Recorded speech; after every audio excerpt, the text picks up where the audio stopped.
ഇനി നമുക്കൊരു product review നോക്കാം. ഒരുപാട് സ്പെഷ്യാലിറ്റീസ് ഉള്ള പ്രൊഡക്റ്റ് ഒന്നുമല്ല, ബട്ട് റീസെൻ്റായി എല്ലാവരും പർച്ചേസ് ചെയ്യുന്ന ഒരു പ്രൊഡക്റ്റാണ്. മേ ബി ഇതിൻ്റെ പാക്കേജിങ് ആയിരിക്കാം, മേ ബി ബ്രാൻഡ് നെയിം ആയിരിക്കും, ആൻഡ് പ്രൈസ് ബിലോ ബഡ്ജറ്റിൻ്റെ ഉള്ളിലുള്ള പ്രൈസാണ്. സോ അതുകൊണ്ടായിരിക്കും. എന്തായാലും നമുക്ക് പ്രൊഡക്റ്റ് എന്താണെന്ന് നോക്കാം. ഇത് Lakme skin perfect collection peach milk vitamin E മോയ്സ്ചറൈസറാണ്. And 24 hours non sticky moisture look and non sticky ആയിട്ടുള്ള ഒരു പ്രൊഡക്റ്റാണ്. ആൻഡ് പ്രൈസ് റീസണബിൾ തന്നെ. 100 gram പ്രൊഡക്റ്റിന് 240 rupees. ആൻഡ് ഈ പ്രൊഡക്റ്റ് ഓൾറെഡി ഞാൻ യൂസ് ചെയ്തിരുന്നു. ഈ ക്രീമി ടൈപ്പ് ടെക്സ്ചർ ആയിട്ടുള്ളതല്ല, ലോഷൻ ടൈപ്പ് ആയിട്ടുള്ള പ്രൊഡക്റ്റാണ് ഞാൻ യൂസ് ചെയ്തിരുന്നത്. ആൻഡ് ജസ്റ്റ് നമുക്കത് മോയ്സ്ചറൈസർ പോലെ അപ്ലൈ ചെയ്യാൻ മാത്രമാണ്. നമുക്കത് യൂസ് ചെയ്യുന്നത് കൊണ്ട് ഒരുപാട് അഡ്വാൻറ്റേജസ് ഒന്നുമില്ല. സോ ലാക്മിയുടെ ഈ ക്രീമി മോയ്സ്ചറൈസറിൽ അതുപോലെ തന്നെയാണ്. നമുക്ക് അഡ്വാൻറ്റേജസ് ആയിട്ടുള്ളത് ഒന്നുമില്ല. ആൻഡ് ഇതിലെ പാരബൻ ആഡഡ് ആണ്. ആൻഡ് SPF ഇല്ല. സോ നോർമൽ ഇപ്പോൾ എല്ലാം വരുന്ന മോയ്സ്ചറൈസർ അറ്റ്ലീസ്റ്റ് SPF 15 ആണെങ്കിൽ ആഡഡ് ആയിരിക്കും. ബട്ട് ലാക്മിയുടെ ഈ മോയ്സ്ചറൈസറിൽ അങ്ങനെ ഒന്നുമില്ല. ആൻഡ് ഈ പ്രൊഡക്റ്റ് വിൻ്റർ സീസണിലോ ഡ്രൈ ടു ഓയിലി സ്കിൻ എല്ലാവർക്കും ഒരുപോലെ യൂസ് ചെയ്യാം. ബട്ട് സമ്മർ സീസണിലോ ഓൺലി ഓയിലി സ്കിന്നിന് മാത്രം സ്യൂറ്റബിൾ ആണ്. ഏത് ബ്രാൻഡിൻ്റെ പ്രൊഡക്റ്റ് ആയാലും എത്ര ഹൈ പ്രൈസ് പ്രൊഡക്റ്റ് ആയാലും ശരി, നമ്മുടെ ഫേസിൽ ആവശ്യത്തിന് മാത്രം അപ്ലൈ ചെയ്യാവൂ. കൂടുതൽ യൂസ് ചെയ്യുന്നത് കൊണ്ട് ബാഡ് റിസൾട്ട്സ് മാത്രമാണ് ഈ പ്രൊഡക്ട്സ് നമുക്ക് നൽകുന്നത്. ലാക്മി പ്രൊഡക്ട്സ് നമുക്ക് ഒരുപാട് ലോങ് ടൈമായിട്ട് എല്ലാവർക്കും അറിയുന്ന കാര്യം തന്നെയാണ്.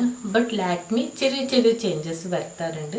അവരുടെ സെയിം പ്രൊഡക്റ്റ് വീണ്ടും നമ്മൾ റീപർച്ചേസ് ചെയ്യാനുള്ള അവരുടെ ഒരു ട്രിക്കാണ്. ആൻഡ് ദിസ് വൺ അതുപോലെ ഒരു ട്രിക്കായിട്ടുള്ള ഒരു പ്രൊഡക്റ്റാണ്. നമുക്ക് ഇങ്ങനെ ഒരു ഇതിലാണ് കണ്ടെയ്നറിലാണ് വരുന്നത്. ഇതിനു മുമ്പ് same product, same ingredients, same name എല്ലാം, ബട്ട് നമുക്കൊരു ലോഷൻ ടൈപ്പിലാണ് വന്നിരുന്നത്. ഞാനത് യൂസ് ചെയ്തിരുന്നു. എൻ്റെ ഓൾഡ് വീഡിയോസിലൊക്കെ അത് കാണാം. Lakme skin protection peach milk vitamin E creamy moisturiser ആണ്. 24 hours moisture lock non sticky ആയിട്ടുള്ള ഒരു ക്രീമി പ്രൊഡക്റ്റാണ്.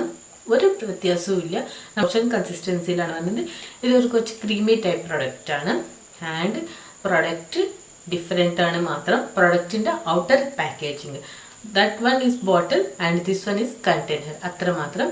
ആൻഡ് പ്രൈസ് വ്യത്യാസം ഉണ്ടോ ചോദിച്ചു കഴിഞ്ഞാൽ പ്രൈസ് ഐ തിങ്ക് വ്യത്യാസം ഉണ്ട് തോന്നുന്നു. ഇത് 100 gram product 240 rupees. Old one എത്രയായിരുന്നു ഓർമ്മയില്ല.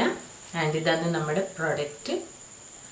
സോ നമ്മൾ ക്രീമി പ്രൊഡക്ട്സ് ഒരുപാട് പ്രൊഡക്റ്റ് എടുത്ത് നമ്മളിപ്പോൾ ഇൻസ്റ്റാഗ്രാം റീൽസിലാണ് ഏറ്റവും കൂടുതൽ ആളുകൾ കാണാറുണ്ട്. ഫേസ് ഒരുപാട് ഓയിലി ഗ്ലൂ ആയിട്ട്. അങ്ങനെ ഒരിക്കലും ചെയ്യരുത്. അങ്ങനെ ചെയ്യുന്നത് കൊണ്ട് നമ്മുടെ സ്കിന്നിലുള്ള സെൽസിന് ഏറ്റവും കൂടുതൽ ഡാമേജസ് ആണ് സംഭവിക്കുന്നത്. നമ്മുടെ സ്കിൻ കെയർ പ്രൊഡക്റ്റ് നമ്മൾ യൂസ് ചെയ്യുന്ന മോയ്സ്ചറൈസർ സ്ഥിരം ക്രീം ഏതായാലും ശരി വളരെ കുറച്ച് മാത്രം പ്രൊഡക്റ്റ് നമ്മുടെ കൈയിൻ്റെ ബാക്ക് സൈഡിലേക്ക് എടുക്കുക. ആവശ്യത്തിനുള്ള പ്രൊഡക്റ്റ് മാത്രം ഫേസിൽ അപ്ലൈ ചെയ്താൽ മതി. ക്രീമി മോയ്സ്ചറൈസർ അപ്ലൈ ചെയ്യുമ്പോൾ നമ്മുടെ ഫേസ് ഒരുപാട് ഗ്ലോയി ആയി, ക്രീമി ആയി, ഓയിലി ആയിട്ട് ഒരിക്കലും ആ ലുക്ക് ക്രിയേറ്റ് ചെയ്യണം എന്നല്ല. നമ്മുടെ ഫേസ് മോയ്സ്ചറൈസർ നമ്മൾ ലോക്ക് ചെയ്യണം. ഡ്രൈ ആയി അത് നമ്മുടെ സ്കിൻ, നമ്മുടെ പോർസ് എല്ലാം ഡാമേജ് ആയി, നമ്മുടെ സ്കിൻ ഡ്രൈ ആയി ഡാമേജ് ആവാതെ അത് ക്ലിയർ ചെയ്യാനാണ് നമ്മൾ ആക്ച്വലി മോയ്സ്ചറൈസർ സ്ഥിരമെല്ലാം അപ്ലൈ ചെയ്യുന്നത്. അതുകൊണ്ട് നമ്മൾ ഇൻസ്റ്റാഗ്രാം റീൽസിലൊക്കെ കാണുന്ന പോലെ നമ്മൾ ഒരുപാട് ക്രീമി പ്രോഡക്ട്സ് നമ്മൾ ഫേസിൽ അപ്ലൈ ചെയ്യണം എന്നില്ല. ആൻഡ് ഈ പ്രൊഡക്റ്റ് സെയിം ലൈക്ക് ലോഷൻ പോലെ വിന്റർ സീസണിൽ ഡ്രൈ ടു ഓയിലി സ്കിന്നിന് സ്യൂറ്റബിൾ ആണ്. ബട്ട് സമ്മർ സീസണിൽ ഇത് കോമ്പിനേഷൻ സ്കിൻ ആൻഡ് ഓയിലി സ്കിന്നിന് ഒരിക്കലും സ്യൂറ്റബിൾ ആയിട്ടുള്ള ഒരു പ്രൊഡക്റ്റ് അല്ല. ഈ പ്രൊഡക്റ്റിനെ കുറിച്ച് അധികം പുതിയതായി പറയാനൊന്നുമില്ല, നത്തിങ് ന്യൂ. ആൻഡ് ഇത് പാരബൻ ആഡഡ് ആയിട്ടുള്ള ഒരു പ്രൊഡക്റ്റാണ്. ആൻഡ് SPF കണ്ടന്റ് ഒരിക്കലും ഇല്ല. സോ നമ്മൾ മോർണിംഗ് പുറത്തേക്കൊന്നും പോകുന്നില്ലെങ്കിൽ നമ്മൾ വീട്ടിൽ ജസ്റ്റ് ടോണർ ഫേസ് ക്ലെൻസ് ചെയ്ത ശേഷം നിങ്ങൾ ടോണർ അപ്ലൈ ചെയ്ത ശേഷം നിങ്ങൾക്ക് ഏതെങ്കിലും മോയ്സ്ചറൈസർ അപ്ലൈ ചെയ്യണം എന്നുണ്ടെങ്കിൽ വളരെ കുറച്ച് പ്രൊഡക്റ്റ് എടുക്കുക. ഈ പ്രൊഡക്റ്റ് നമ്മുടെ ഫേസ് മുഴുവൻ അപ്ലൈ ചെയ്യുക. ജസ്റ്റ് സെയിം ലൈക്ക് മോയ്സ്ചറൈസർ അത്ര മാത്രമായിട്ടാണ് ഈ പ്രൊഡക്റ്റ് കാണാവൂ. അല്ലാണ്ട് ഇതൊരു നമ്മുടെ ഫേസ് കെയർ റൊട്ടീൻ അല്ലെങ്കിൽ നമ്മൾ സ്കിൻ കെയർ റൊട്ടീനിൽ യൂസ് ചെയ്യാൻ പറ്റില്ല. അങ്ങനെ ഒരുപാട് എഫക്ട്സ് നൽകുന്ന ഒരു ക്രീമി ടൈപ്പ് മോയ്സ്ചറൈസർ ഒരിക്കലുമല്ല. സോ ഈ വീഡിയോനെ കുറിച്ച് എത്രമാത്രം, കാരണം പുതിയതായി പ്രത്യേകിച്ച് ഒന്നും പറയാനില്ല. നമ്മുടെ ഓൾഡ് ലോഷൻ തന്നെയാണ്, ബട്ട് കണ്ടെയ്നർ മാത്രം വ്യത്യാസമുണ്ട്. സോ ഈ വീഡിയോനെ കുറിച്ചുള്ള റിവ്യൂ ഇഷ്ടപ്പെട്ടെങ്കിൽ ഈ വീഡിയോ ലൈക്ക് ചെയ്യാൻ, ചാനൽ സബ്സ്ക്രൈബ് ചെയ്യാൻ, നിങ്ങൾ ഫ്രണ്ട്സ് ആൻഡ് ഫാമിലിയെ ഷെയർ ചെയ്യാൻ മറക്കരുത്. Thanks for watching. See you next video.